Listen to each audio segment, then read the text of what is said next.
തനിക്ക് ലോണൊന്നും അടയ്ക്കാൻ പാടില്ലേ? എന്റെ പൊന്നു സാറേ, ഇവിടുത്തെ പണിയൊക്കെ കഴിയുമ്പോൾ ഒരു 6:30 ഞാൻ അപ്പോഴേ എനിക്ക് ബാങ്കിൽ വരാൻ പറ്റൂ. അപ്പൊ ബാങ്ക് അടയ്ക്കും. ബാങ്ക് അടയ്ക്കുവോ? പിന്നെ ഞാൻ അടയ്ക്കേണ്ട കാര്യമില്ലല്ലോ. ബാങ്ക് അടയ്ക്കുമെന്ന് പറഞ്ഞില്ലേ? എടോ അതല്ല, ഈ ലോൺ എടുത്ത ആരാ? ലോൺ എടുത്തത് ഞാനാണ്. അപ്പൊ ആരാ ലോൺ അടയ്ക്കണ്ടേ? ഞാൻ. അപ്പൊ താൻ ബാങ്കിൽ കൊണ്ട് അടയ്ക്കണം. 6:30 വരാം.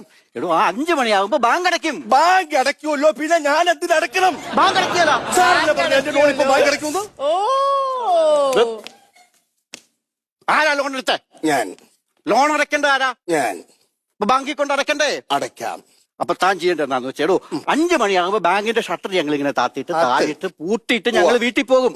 അത് അടയ്ക്കണമെന്നാണ് പറഞ്ഞത്. ഓ അത് ശരി. ഇനിയിപ്പം ഈ 5 മണിക്ക് തനിക്ക് വരാൻ പറ്റിയില്ലെങ്കിൽ വേറെ ആരെങ്കിലും കൂടെ അടപ്പിക്ക്. അതെന്നാ വർത്താനാ സാറാ പറഞ്ഞേ? അതൊരുമാതിരി വൃത്തിയിട്ട പരിപാടി. എന്ത്?